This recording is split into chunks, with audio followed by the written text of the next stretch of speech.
So the reason I was drawn to you was because how I don't know if you know my background, but I've been teaching about angels for a long time, and I have a spiritual coaching background based on helping people look at divine law and how you can heal from understanding divine laws and what they mean, and how when you interact with an energy like say an angel or a deity like say Jesus or God or whatever has meaning for you, how it can help you to heal some of the things because you understand there's something greater than you that wants you to do well. Yeah. Um, and so I was drawn to your posts initially, but then when I looked and I saw that you've got this kind of traditional background of psychology and you've integrated it with these spiritual and you've called it vibrational science. So that's the thing that I was really intrigued with because when I look at a person, when I'm teaching them, I can see their level of light and their vibration.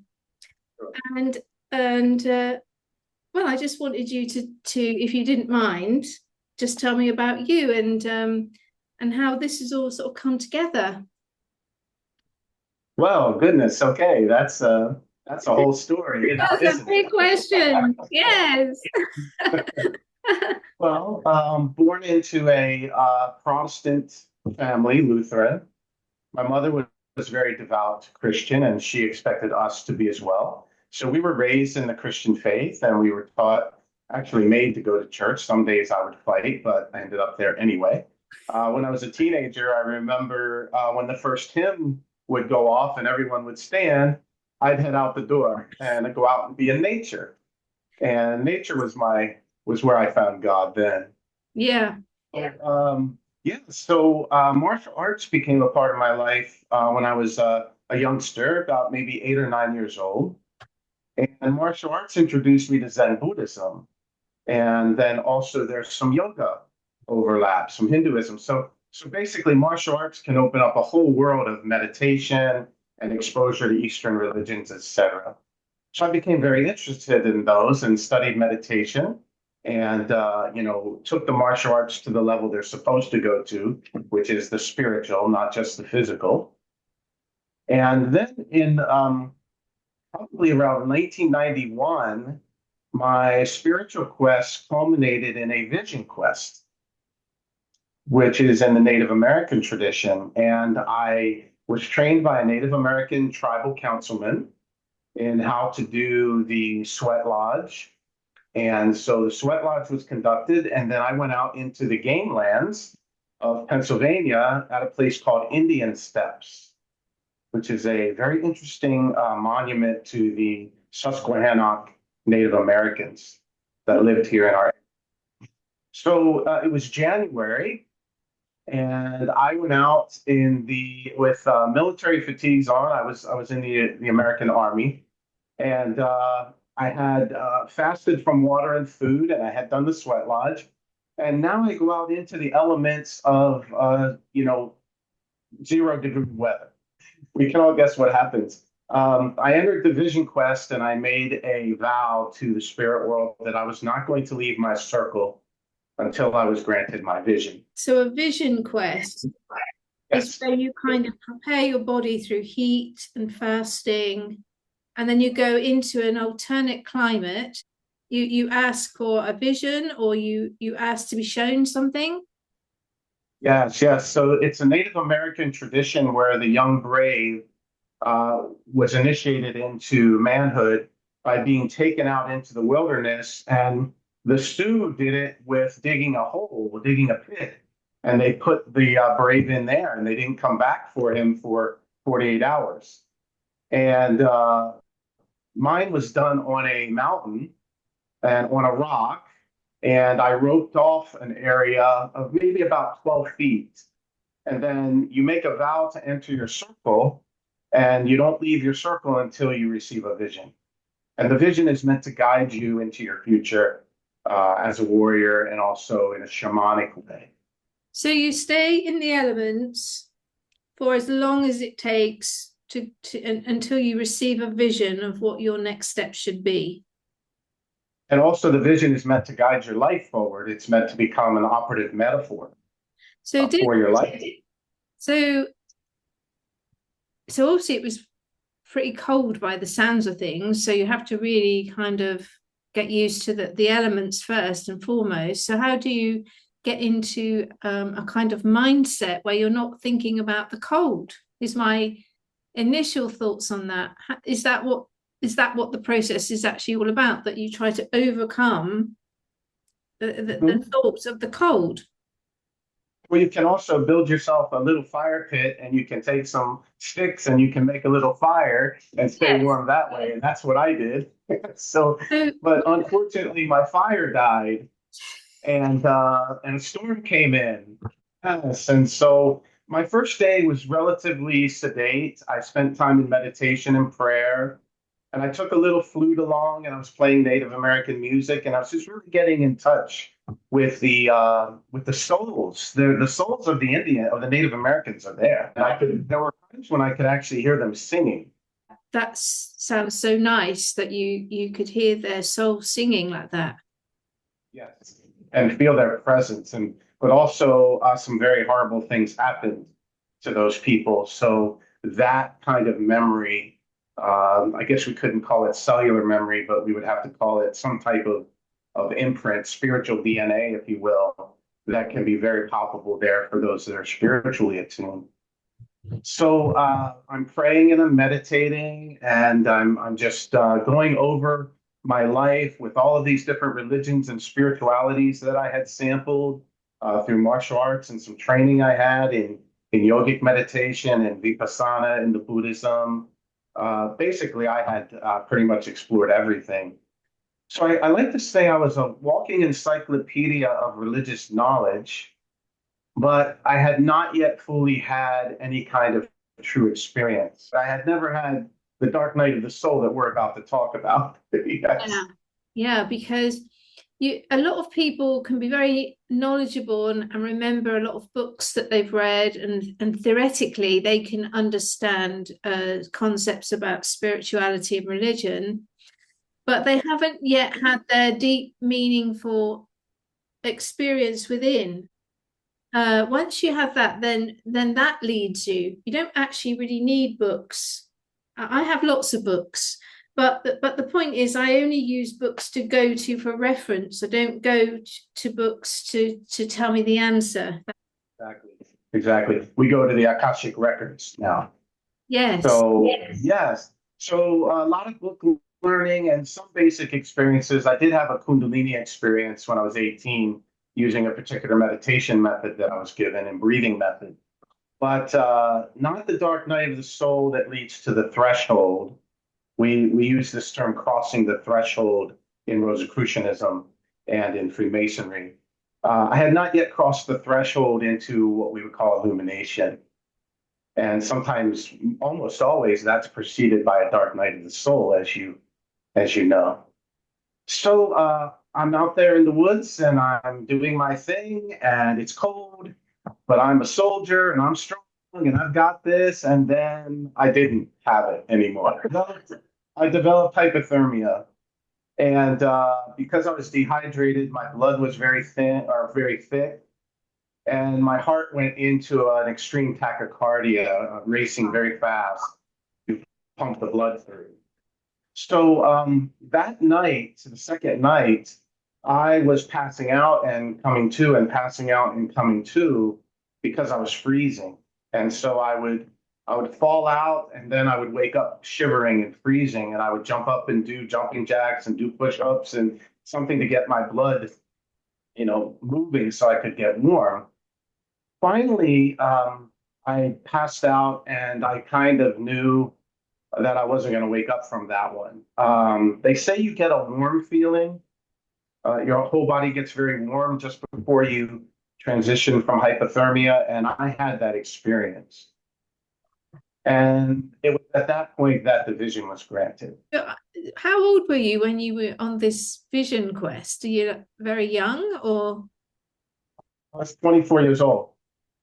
So you've been in the military at that point for what, maybe 6 years or something? I did 4 years in the military, yes. Because, with a military background, normally you're trained in all these sort of different terrain conditions. But it Yes. sounds like in that moment, you didn't have the tools around you. You didn't have the things that you needed. So you were just basically out there alone with no, I would imagine, no mobile phone, No nothing. such thing. Right, right. Yeah. I had a hatchet. I had a hatchet and I had war paint and I had my military cold weather gear. But even with military training, there comes a point when it can't help you. Against Mother Nature will win. So you've gone into the warm feeling, which is where you've gone into a hypothermic event. And so I Yes. assume now you're crossing into what we would call death. Yes. Yes. I definitely crossed over.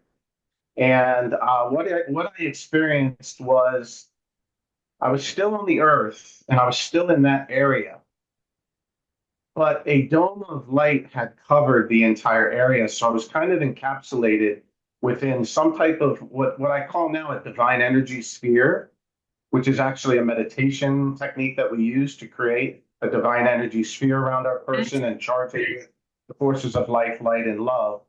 I was in this sphere and everything was alive. Everything was just teeming with light. So the vegetation, the trees, and what was perceived to be the sky, everything was just infused with light. So it was a pure energetic experience and visualizing of of the space. And while I was there, various religious leaders that I had known about and some that I never even heard of came towards me and they went past me. So they were floating. So Lao Tzu came and Buddha came, and they all had this kind of look of a smile, of a compassion on their face.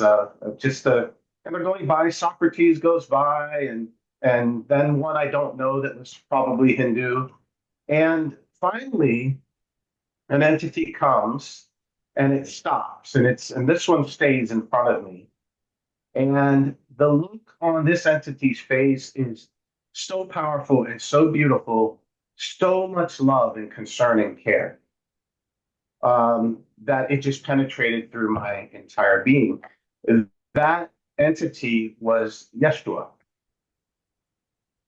So I view Yeshua as an avatar, as a prophet, as a great mystic, one of the greatest mystics, if not the greatest, but also the avatar I was raised with. Yes. This is interesting because I used to get sent to Sunday school and I never really listened to anything that was said. I used to find it very boring. I didn't enjoy it and I couldn't wait to come home. And so I didn't have any attachment to Jesus or anything or Yeshua or anything like that. But later on, years later, when I had my angelic experiences, just before I had the experience where you meet the devil, just before enlightenment, where you have the final argument, if you like, I started to see Jesus everywhere, just like in normal life. So I'd be like walking down the street and he would be up in a tree, or he would be on a magazine, or he would be in my meditations. It's fascinating how when it's time to meet a particular deity or God or angel or whatever resonates, they find a way to come into your sphere. And even as I said, the devil. So the devil experience was after I'd had a Reiki attunement and my vibration had gone up very fast, I assume. And in the moment where you hit the vibration of enlightenment, which obviously you don't stay in permanently, but in that moment of awareness that we're all one, the devil had come to challenge me. And it went on for about a week. I used to see him in the mirror in the morning when I was getting ready. He would look back at me And then at night, he would throw fire up the curtains. And then another thing that happened was, I don't know how it happened, but at that moment in time, Peugeot, the car, had an advert where they had the devil in the advert. And that advert was in a magazine in my house. And I never really bought magazines, but for some reason, that in this particular time frame, there was a magazine, and inside that magazine was that devil Peugeot advert. And it was like wherever I went, there was the devil. It was at that moment in time that I suddenly said to my then teacher, who was a Reiki master, I said to him, do you realize that we're all actually just one being? We're all one thing. I was very innocent, you know, I was early in the beginning of all of this. Although obviously I've had lifetimes before, but in this time now, on this go, I don't know how he must have felt about that. He was either very delighted or probably thought I was naive. I don't know, but I was saying, do you realize that everything is just one? And once I had said that out loud, the devil left me alone. It was like the final test. Duality was defeated. You had Yeah. moved from dualism into monism. You had come into unity, and therefore the duality could no longer exist. So the devil could no longer exist then in that space. Yes. So you've had your Yeshua meeting. So what happens now? Did you find yourself coming back into your body, or what happened next?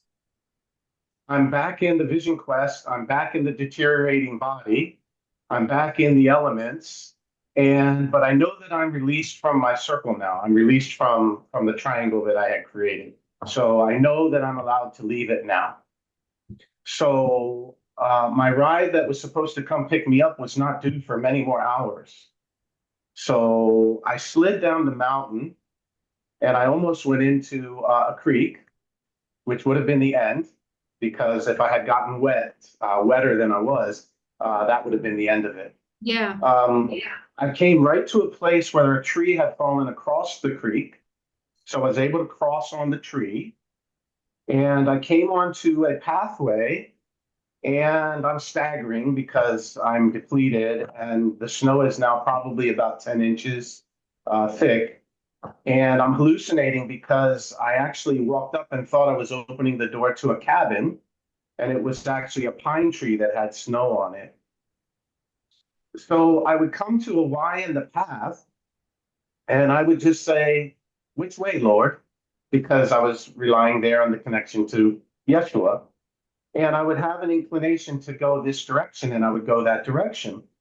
So finally, I came up a hill and out of the woods and into a huge field. And I said, it's over.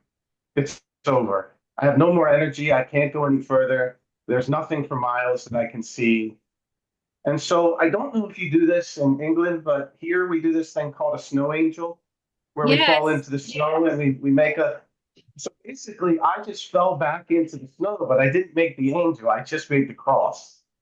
Yes. So basically, yeah. So I'm laying in like a crucifix position in the snow, and I just remember looking up at the sky, and I can taste the snowflakes as they're coming down. So I'm trying to get hydrated, right? And I'm thinking to myself, okay, this is it. It's over. And I turned my head to the side, and I saw a dome of light coming out of the valley. But this time it wasn't a supernatural light. It was a light from a farmhouse that was tucked down there in the valley. So I mustered whatever energy I had left, and I slid down the snow and down into this valley. And I come to this house. And so we're talking about a house in the middle of nowhere. And it's about 4 o'clock in the morning. They don't get visitors at that time.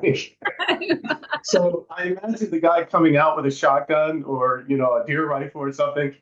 And I knocked on the door, and I actually hid my hatchet because I have war paint on it. I didn't want to freak the guy out.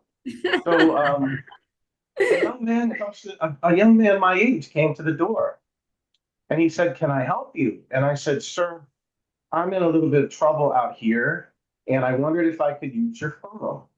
And I envisioned him just handing me out we had the portable phone already by then. They were giant, but Yeah. we had them.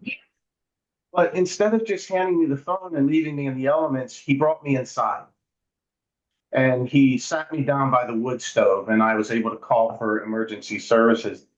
And while we were waiting for the ambulance to come, his wife came down the stairs to see what was going on. And she said, I know you.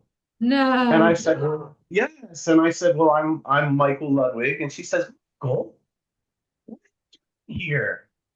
And I said at first, I said, well, I'm on a survival exercise. I'm doing some survival training because again, I didn't want to freak them out with all the metaphysical. So it turns out that she went to school with me, and she was also my sister's husband's cousin. Wow. She's related to me. So she gave me water, she gave me a piece of toast, and helped nurse me. And then she said, "How did you get here, though, if you were there at Indian Step?" I Yeah. said, "I just followed the guidance of the spirit." And she said, "Well, there were 3 or 4 houses you could have gotten to much easier and sooner." Mm. She said, "But they're not Interesting. terribly friendly people there." So I was taken directly to that house, to people that would help me and protect me, and I saw that as very miraculous. That skeptics would say that you had a hallucination, but maybe what you actually had was some sort of near-death experience or something like that. That's what it's probably more looking like. Although, did you see yourself going through any sort of tunnel or anything, or before you had the vision, or what you had the warm, and then Yes. and then you started to see the masters. Yes, yes, I think this was an NDE for sure, but a very pre-NDE. It was not a very far down the rabbit hole or the tunnel, as you will. It was kind of like I was kept in a stasis in order to be granted the vision. And I don't believe that I was in such a condition that I was immediately going to die. Although, had I not gone to the hospital and had I not gotten warmth and hydration, they said I would have died from electrolyte depletion. Was that sort of like the start of something bigger for you? Like, how did you come from that place to moving into psychotherapy and joining it in with the metaphysics and getting a PhD? Because that's a huge amount of accolades that you have there to be able to merge all of that together like that. Yes. Yes. Well, you mentioned how the devil shows up. And so I went to the hospital and I got IV hydration and got my electrolytes all squared away. I slept for about 12 hours straight afterwards. And then I woke up and I'm like, oh, okay, what now? I think now the next step is the interpretation of the vision, Yeah, and to work then with the tribal council member to find out what does this mean. So I think the interpretation of the vision became then the guidance for the rest of my life. And the yeah, interpretation of the vision is that all religions are one, and all teachers are variations. But I was shown that the Christian metaphor would serve me well because I was schooled in it. I was trained in it. It's the language that I spoke. So the Christian metaphor then became esoteric Christianity. And I began to study and research, the true meaning of what the saints were saying about, for example, theosis being becoming one and complete union with God.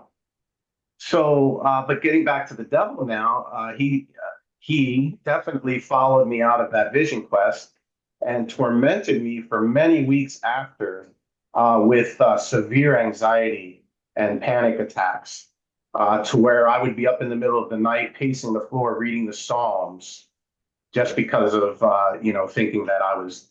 And he also burst my appendix, so I had an appendectomy, an emergency appendectomy soon thereafter, and a lot of medical trauma with that because I hemorrhaged.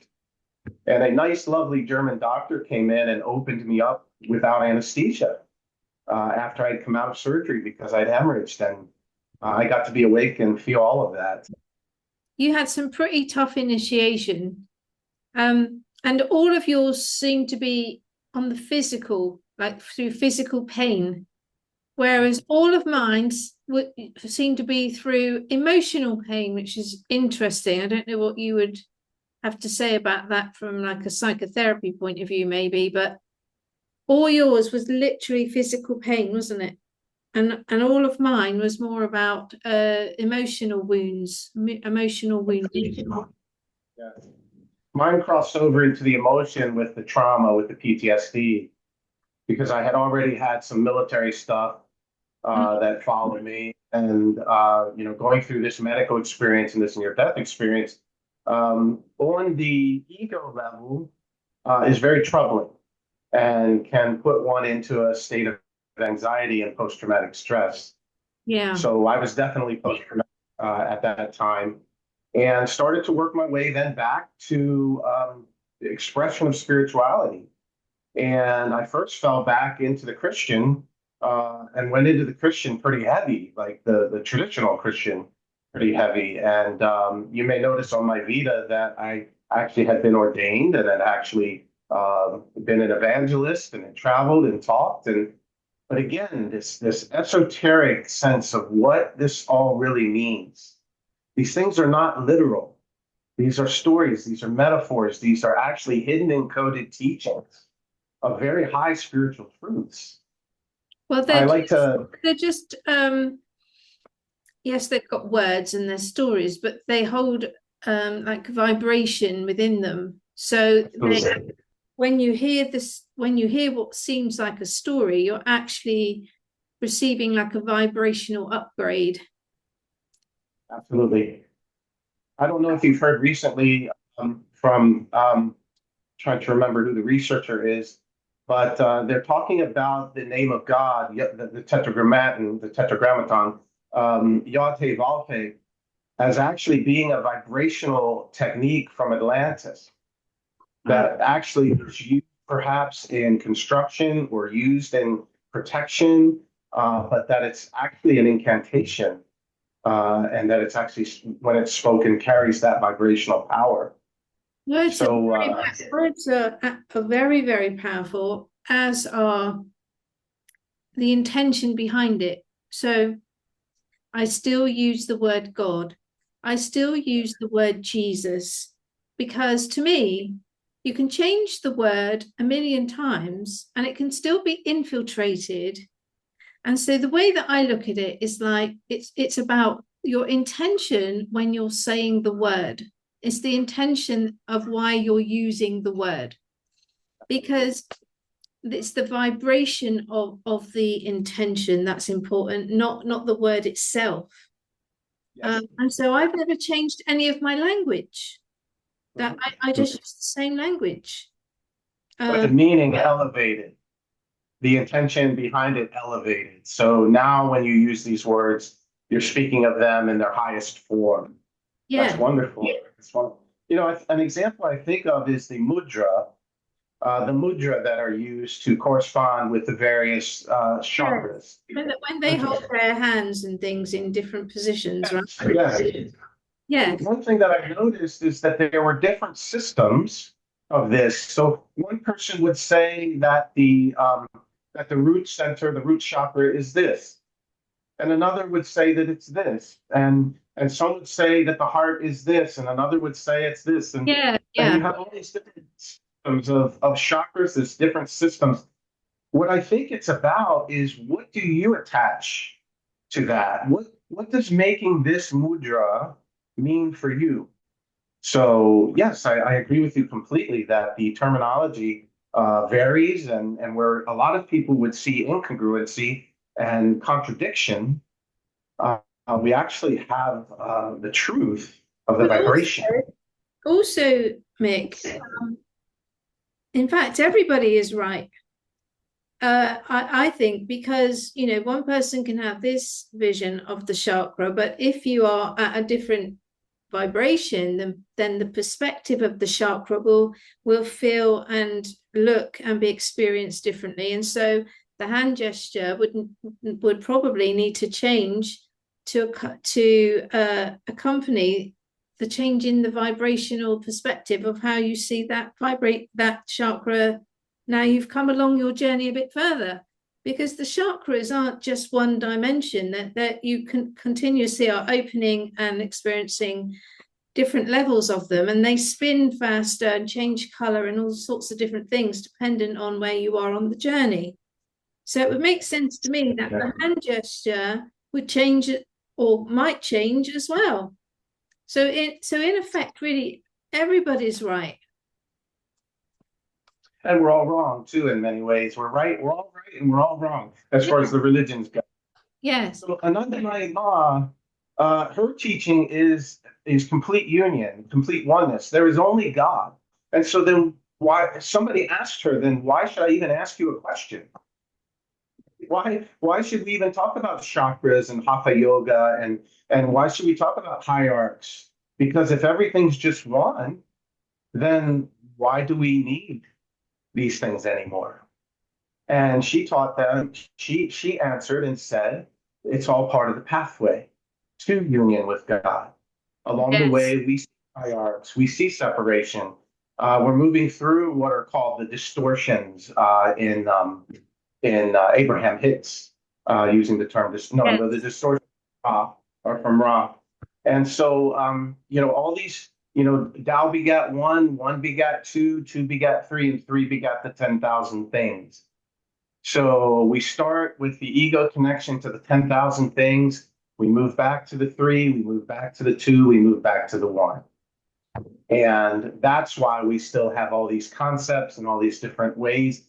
How else would we talk about them? How else would I help someone off the street begin to learn how to meditate? So the way that I used to teach was starting from the highest perspective, which was angelic vibration.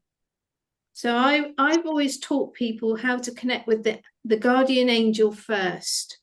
Yes, yes. Because once you've had that experience, once you've felt the love, or you've seen the signs, or however it comes in for you, because it's different for everybody.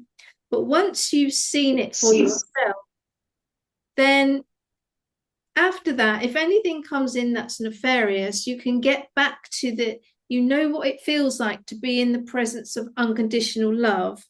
And so this doesn't feel, the experience doesn't feel correct. It's a way to measure where you are. Because if you've experienced unconditional love first, then as you come back to the other realms, it's easier to keep safe. That's the way I used to teach. So I take this from Carl Jung, who actually was an alchemist and was a very evolved soul. And Jung talked about how meeting the anima or the animus. So every human being, their psyche contains what's called an anima for a man or an animus for the woman. And this is the counterpart. Yes. And Jung always said that you first meet your anima or your animus, and your anima or your animus will introduce you to all the other archetypes. So I carry that over to the idea of the guardian angel. Why not first meet your guardian angel, who's very close to you, who is probably the closest vibration you could probably reach, and then let that entity, let that energy system take you to meet the others and help escort you into these higher realms. Because I believe our guardian angel is with us in this realm, and then can therefore accompany us up into the other layers of heaven, if you will. Yes, because if you know how to connect to a guardian angel who has only got good intentions for you, then when you meet other beings or entities that maybe are nefarious, you know that you can sense the difference. So all of my work is about sensing and knowing the difference. So when I'm channeling things, people say, well, how do you know that it's this or it's that? It's of God, right? Yes. Well, how do you know if it's of God? Yes. Yeah. Well, firstly, it's because I've been doing it a long time and I've made a lot of mistakes. So you learn from that. And secondly, it's because I've learned how to navigate the different feelings of who is who. So it's like, if I've known you for 20 years and I call you on the phone, I know it's you. If another man spoke on the end of the phone and he said he was you, I would say, no, you sound different. I know it's not you. And that's a little bit how I work. I can tell who's doing what. And going back to the feeling of, what is a pure being of love, you can kind of work out with a lot of training the intentions of who's speaking and why. So, for instance, if you're channeling military strategy, you're not going to be speaking to Jesus, because Jesus is going to be speaking when you're doing a spiritual teaching. But if you're talking about, Space Force or something, then I've got a whole group of people behind me in the spiritual realms at this level that advise me. I don't actually know how I got all those people. It's still, An angel connects us to them. The yeah, guardian angel can connect us to them. Yes, yes. yeah. That's beautiful. I was walking in a big mall that we have here in this area, and something just hit me in the back of my head. So in my work, I often ask people to learn how to do discernment through what is called consolation or desolation. So when you feel consolation, you feel uplifted, you feel love, you feel light. It's a beautiful, positive feeling. And when you feel desolation, it's heavy, it pushes down. Some people actually smell sulfur, for example. They'll smell some type of a not so great smell. So I'm walking in the mall, and all of a sudden I got hit with a desolation. And I turned around and I locked eyes with this guy who, and I'm not stereotyping here and I'm not judging, but I'm just describing. He did have a heavy metal T-shirt on. He had many piercings, and not that these things are wrong, but his energy was definitely aligned with dark occults. Mm. And again, we want to be careful with the word occult, because the word occult simply means hidden. And yes, and the Rosicrucian and Masonic, in my opinion, have many who work in a lot of light, which would be considered occult. Occult comes from the medical term. If you have occult blood, for example, in your urine, that just means hidden blood in your urine. So occult means hidden, but it's been blown out of proportion to automatically mean Satanism. But this guy that I locked eyes with was definitely practicing the dark arts. Mm. And it was so strange because it's like we both knew who each other were. He knew that I was an agent of St. Michael the Archangel, and I knew who he was an agent of. And for that brief moment, we just locked eyes, and there was that recognition of the resonance and the non-resonance, the negative resonance. And then continued on my way, and he continued on his way. But it's a very telling experience to know that I was moving into these levels of discernment. Also, when you were speaking, what I was getting for you is you're actually classed as a super soldier. I don't know if you've heard that saying before. And I don't know the exact definition of what a super soldier is, other than the ones that I've met, which would be somebody called Michael Jaco and Ishmael Perez. I don't know if you know those names, but they are classed as what we call super soldiers. And like with Michael, it's normally because they've got a military training, but they've been trained up in the galactic realms as well. That's my understanding of a super soldier. And I think this is why you might have these heightened senses, and I mean, that comes with spiritual development as well. But the way that you were speaking and positioning yourself then energetically, I got super soldier. I don't know if you've been told that before, but it might be worth you looking into that. Well, I took a pilgrimage to Le Mont Saint-Michel in France. Yeah, there's like an island, and when the tide goes out, you can walk across. Yes, yes. And there's a cathedral or a chapel on the top, but it's really a magnificent church. And I had this really amazing experience where I was living with the monks.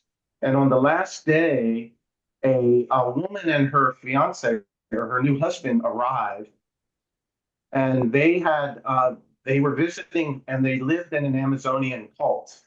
They lived in a, and again, I'm trying not to be judgmental or stereotypical, but I just happened to discover that they were working in some darker energy. And they invited me that evening to come and do ayahuasca with them. And something told me absolutely not. This is not the time and the place. This is not the right situation. And that night, they were actually in the room above me, and they were doing a ritual where they were stomping on the floor, and all of a sudden, I was escorted into a Saint Michael kind of energy and experience, and I Wow. was transported out onto the sands. So when the tide goes out, the sands harden, and you can stand on them. It's like a kind of clay, like a kind of gray clay. And St. Michael was there in this huge, giant form. And then he reduced himself down to where he was like maybe about 6'2" or something like that. So what did I do? I walked up with my sword and I decided, oh, I'm going to play with St. Michael here. Wrong answer. You don't play with St. Michael the Archangel. So I did what's called a beat on his blade. And what this is in fencing is this is the other person's blade, and you take your blade and you knock it out of the way, and then you would go in with an attack, right? So I did what's called a beat. So the moment that I did this beat on St. Michael's blade, St. Michael was in on me. His sword had pierced my heart, and Wow. incredible white light energy was flowing out of that sword into me. Yeah. And then he was gone, and I fell to the earth, and I was back in the room. And that vision was given to me as a result of everything that was taking place with this spiritual warfare that was happening on the Mont Yes. Saint Michel. Yeah. Yes. So it's interesting that you said about the Masons as well, because I actually got helped by a Mason some years ago with a legal case. And I've never resonated with the fact that the whole organization is dark. I actually think there's a lot of light in there. I'm not saying that there isn't dark practice in some areas of it, but essentially there are good people in there as well that serve us, and they use the road, the map, the avenues that are given through working with the Masons to do their good work. Sometimes in disguise. Sometimes they don't say that they're, that the Masonic Lodge or what have you. So I haven't always resonated with that storyline that it's all, a bad organization. I don't believe that. I would actually say that it's actually an incredibly good organization, and then there are those within it that have turned to dark You practices. have that Yes. in every walk of life. It's like going back to what I was saying about the words. You could change the words 100 times, but if someone wants to infiltrate the meaning of it, they'll just do it. Yes. So Yes. if you keep running away by changing things, then you're actually falling into their psyop, into their Exactly. or you're aligning with what they want you to do, which is to constantly be running away from them, but you have to stand up to it. I'm not doing it. Yes. A woman went on a spiritual retreat. She was on what's called the 30-day exercises of St. Ignatius. And she was having this repetitive dream that this creature in a cloak, what we call it, the angel of death, if you will, the Grim Reaper, Mm. was chasing her in her dream. And so she told her spiritual director that I keep having this recurrent dream. And the spiritual director said, tonight when you have the dream, I want you to stop running, turn around, and look it right in the face. Right? That night when she dreamed, she did it. And out from under its cloak, the entity handed her a baby and Wow. left. The woman that was on retreat was a nun. Wow. And Incredible. this was opening up a whole area for her about having never had a child and having sacrificed that for her vocation as Yeah, a nun. So it yes, was like learning to turn around and look it in the eye and face it. Absolutely.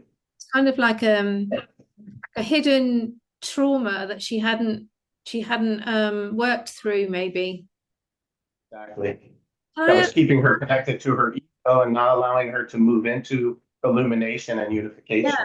Can I just ask you, another thing that I've never personally done is anything like drugs or ayahuasca or mushrooms or um, anything like that, where you can change the perception, if you like, in a, I don't think the word is in unnatural way, but I prefer to change my perception in an organic way through sort of breathing in and Yes. consciousness. And I'm a little bit worried about the amount of people that are doing these ayahuasca type retreats, and they're saying that they're seeing all of these things, because I think the problem with that is it's kind of like a forced experience, and even though that might be valuable on some levels, it's like you don't have the integration to go with it, because I don't know if I'm explaining this correctly. It's like you have to have the experience of life, or the spiritual life, in order to rise up. And if you use a chemical, you're kind of forcing yourself into a temporary place, but you haven't done the work. Exactly. I didn't explain that very well, but do you know what I mean? No, you explained that beautifully. So, in the Rosicrucian practice, you begin with breathing exercises. And the reason that you're given these breathing exercises is the physical body and the blood has to be prepared to take on these vibrations. Yeah, Because if the vibrations, if we got what we asked for when we prayed, God, please just illumine me right now. Just God, just put yeah, all of it on me right now and awaken me and bring me to unification. The Rosicrucians argue that you could cease to exist in your body. You yeah, could end it right there because your body's not prepared to take on these energies. So you begin by preparing the body to be able to move with these energies, and then it's a stepwise progression, through, I use the stages of realization, edification, transformation, illumination, and unification. So I believe that we move through these steps in our spiritual path. I You agree. can't rush it to, they call it storming heaven. Storming heaven is when you kind of show up at the gates of heaven and knock on the door and say, I'm here and illumine me.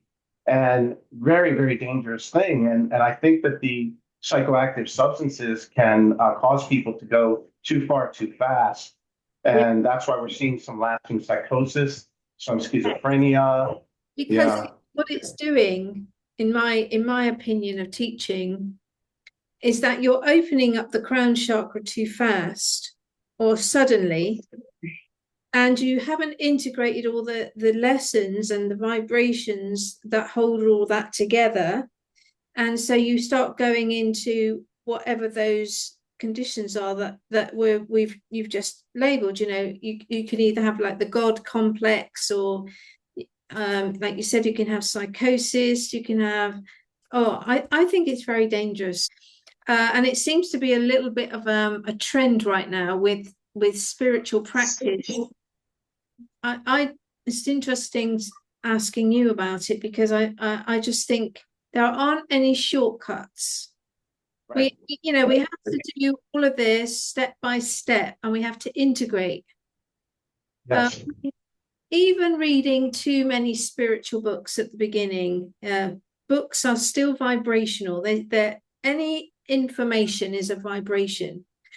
And if you read 100 books in your first week, if that's possible, I don't know, but let's say you did, even that could vibrationally unbalance you, because you haven't had time to assimilate and integrate what's come in. You haven't had time to do the coding. Yeah, they said to St. Paul at Corinth, they said, much learning has made you mad. St. Paul, when he was teaching, after Christ had resurrected, St. Paul was ministering in Corinth, and they said to Paul, much learning has made you mad. So the idea that overloading ourselves, and my story is part of that because I had done Hinduism, I was reading Krishnamurti, I was reading Carlos Castaneda, I was reading everything I could get my hands on, and I was just absorbing all of this. And then I went out into my vision quest with all of this, and for me at that point, it was very conflicting because wait a minute, in Christianity, I'm to be close with God. And in Buddhism, they're telling me there really isn't a God per Yes, se. That's yes, why I'm this walking encyclopedia of knowledge, but also this terribly conflicted young man of what is truth. exactly. So that just to finish, what I'm worried about right now is that we have all these technologies like, med beds and, that they're putting all this RIFE and I have all of those things. I have scalar, I have RIFE, I have plasma in my house. I have all of those technologies and they help me. But what I'm concerned about is if we go too fast and we start trying to raise people's consciousness with technology, we're bypassing again this integration process, and we're going to end up, this is in just my opinion. I don't understand all of the science around that, but my opinion is that if we're not careful, we could try to make consciousness go up artificially and end up with a whole world of people that have gone batshit crazy because they haven't integrated. Yeah. Yeah. Unfortunately, we're already there. I'm using a term called Technosophia. Yeah, sorry about that. But unfortunately, this has already happened. We're already so far down the rabbit hole, more than people realize. Just even with cell phones and with the technologies that are now even antiquated, and AI is then an entirely another story. So already we have unleashed so many things on the earth that we do not fully understand. Yeah. And we're finding out by trial and error. So the holy dollar that rules says we can make millions and billions of dollars on this. So we got to get this out. And Yeah. so they release cell phone technology, they release all these different things. We still don't even know what this stuff completely does. And we're finding out now.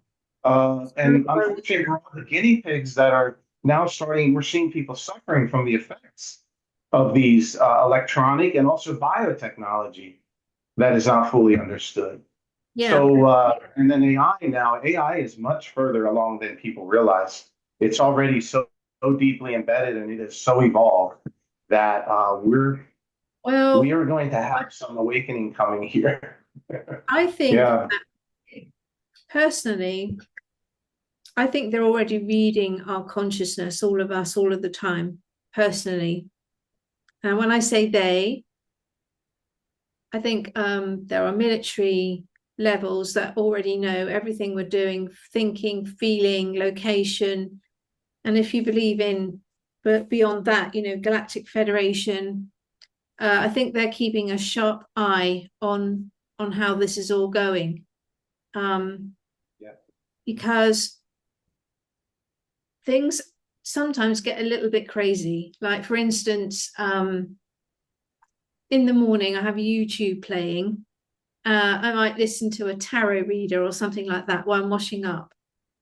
And what I started noticing about 18 months ago, I was going through a very specific thing, like we all are in our lives. We're all having a specific thing going on, what we do and who we're around and our story. And this reader, this one day, was saying it exactly like it was for me. And this is just someone on a YouTube channel. And I don't mean they were saying statements like, you're going to meet a tall, dark, handsome man. I don't mean that. I mean, it was so specific that I thought this person was like in my life, actually in my life. And I told this person. So I started continuing to listen to that same channel. And they know all the players in my life that I might not even be speaking to at that moment and what is going on in their life. I can't really explain it very well, but some of those people were going through quite some dramatic things. I didn't know the absolute detail of it all, but this person this YouTube reader who was throwing cards as I was watching her was able to tell that story. And I said to somebody that understands cybersecurity very well and is very involved in this whole technology thing, I said, how are they doing that? Because you can see her throwing the card. But in that moment, the story that she was making from her layout was exactly mine. And it was almost like it was telling me, it was there for me. And this is when I started to realize, this is 18 months ago, that we're a lot further along. So what looks like a free will situation, it looks like she under free will is putting cards on a table.